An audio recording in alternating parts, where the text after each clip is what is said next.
नमस्कार, मैं अश्विनी चौहान। आप देख रहे हैं मान न्यूज 7। महाराष्ट्र के बारामती में हुए दर्दनाक विमान हादसे पर मुख्यमंत्री देवेंद्र फडणवीस की पहली प्रतिक्रिया सामने आई है। मुख्यमंत्री ने इस हादसे को बेहद दुर्भाग्यपूर्ण बताते हुए अजित पवार को याद करते हुए गहरा दुख व्यक्त किया है। देवेंद्र फडणवीस ने कहा कि यह घटना पूरे राज्य को झकझोर देने वाली है और सरकार स्थिति पर लगातार नजर बनाए हुए है। उन्होंने प्रशासन को तुरंत राहत और बचाव कार्य तेज करने के निर्देश दिए हैं। मुख्यमंत्री ने यह भी कहा कि हादसे में प्रभावित लोगों और उनके परिवारों को हर संभव मदद दी जाएगी। देवेंद्र फडणवीस ने हादसे की उच्च स्तरीय जांच के संकेत देते हुए कहा कि इस त्रासदी के कारणों की पूरी पड़ताल की जाएगी ताकि भविष्य में ऐसी घटनाओं को रोका जा सके। आज सकाळी अतिशय दुःखद घटना घडलेली आहे। अतिशय अनाकलनीय अशा परिस्थितीमध्ये विमान अपघातामध्ये राज्याचे उपमुख्यमंत्री अजितदादा पवार यांचं दुःखद निधन झाल्याची वार्ता सर्वांना मिळाली आणि संपूर्ण महाराष्ट्रामध्ये शोककळा पसरली। खरं म्हणजे श्री अजितदादा पवार महाराष्ट्रातले एक लोकनेते होते आणि महाराष्ट्राच्या कानाकोपऱ्याची माहिती असलेला, महाराष्ट्राच्या प्रश्नांची जाण असलेला अशा प्रकारचा हा नेता होता की ज्यांच्याबद्दल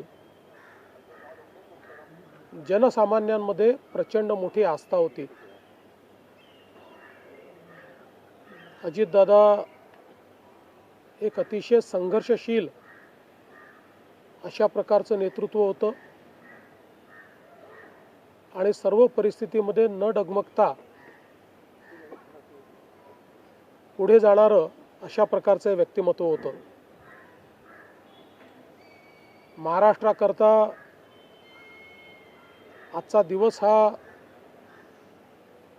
अतिशय कठीण दिवस आहे, कारण अशा प्रकारचं नेतृत्व तयार व्हायला अनेक वर्ष लागतात आणि ज्यावेळी महाराष्ट्राच्या विकासामध्ये अतिशय महत्त्वपूर्ण योगदान ते देत होते, अशा काळामध्ये त्यांचं निघून जाणं हे अविश्वसनीय आहे, मनाला चटका लावणारा आहे। माझ्याकरता तर वैयक्तिक एक दमदार आणि दिलदार अशा प्रकारचा मित्र या ठिकाणी सोडून गेलेला आहे। त्यांच्या कुटुंबावर देखील हा प्रचंड मोठा आघात आहे। मी आणि एकनाथराव शिंदे साहेब आम्ही लवकरच बारामतीकडे निघणार आहोत। सकाळपासून मी सगळ्यांच्या संपर्कात आहे। माननीय प्रधानमंत्री महोदय, माननीय गृहमंत्री महोदय सर्वांशी चर्चा करून त्यांनाही घडलेल्या परिस्थितीची सगळी कल्पना मी दिली आहे। त्यांनीही याबद्दल प्रचंड दुःख हे व्यक्त केलेलं आहे। एकूणच देशातच या संपूर्ण प्रकरणामुळे हळहळ पसरलेली आहे। पुढच्या सगळ्या गोष्टी ज्या आहेत त्या परिवाराशी चर्चा करून ठरवण्यात येतील। सकाळी सुप्रियाताईंशी माझं बोलणं झालं, त्यानंतर पार्थ पवारांशी माझं बोलणं झालं। एकदा संपूर्ण परिवार बारामतीला पोहोचल्यानंतर पुढच्या सगळ्या गोष्टींचे निर्णय हे त्यांच्या संमतीने घेतले जातील. महाराष्ट्रामध्ये आज शासकीय सुट्टी आम्ही घोषित केलेली आहे आणि त्यासोबत 3 दिवसाचा दुखवटा देखील जाहीर करण्यात आलेला आहे.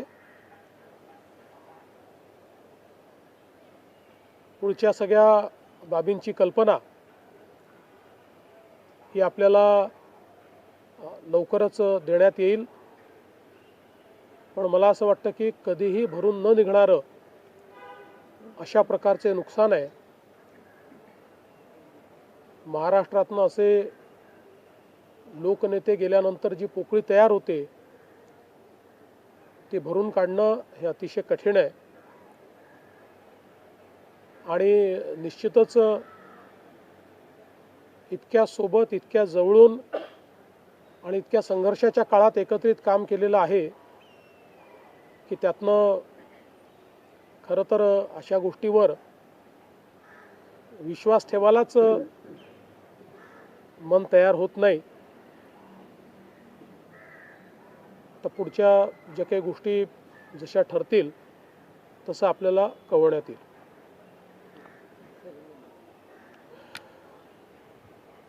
महाराष्ट्र के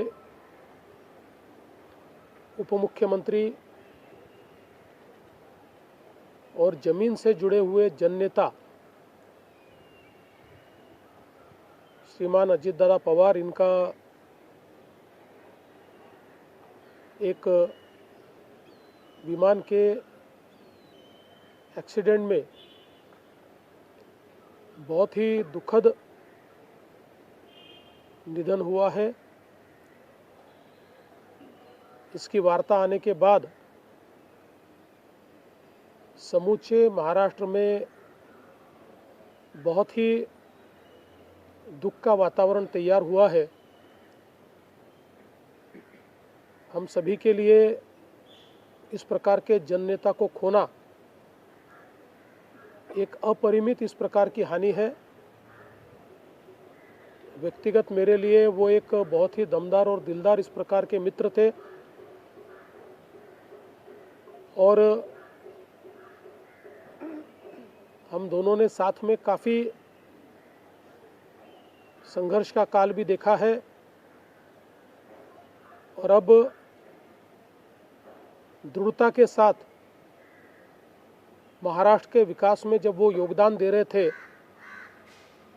और एक बहुत लंबी पारी वो खेलेंगे ऐसी परिस्थिति थी, ऐसे समय उनका निकल जाना, मैं ऐसा मानता हूँ कि इसके लिए हमारे पास कोई शब्द भी नहीं है और उनके परिवार पर और उनका जो बृहद परिवार है राष्ट्रवादी कांग्रेस पार्टी, उसके पदाधिकारी कार्यकर्ताओं पर ये जो दुख आया है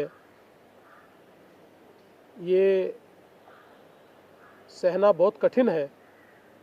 इस दुख की बेला में हम सब लोग उनके साथ में हैं. अभी जो उनका परिवार है वो जब बारामती पहुंचेगा उसके बाद उनसे चर्चा करके आगे की सारी चीज़ें ज्ञात की जाएगी. मैं उप मुख्यमंत्री एकनाथ जी शिंदे, हम सभी लोग अभी कुछ समय में बारामती जाएंगे और उसके बाद आगे की चीज़ें आप तक हम पहुंचाएंगे. सुबह मैंने आदरणीय प्रधानमंत्री जी को और आदरणीय गृह मंत्री जी को इसकी पूरी जानकारी दी.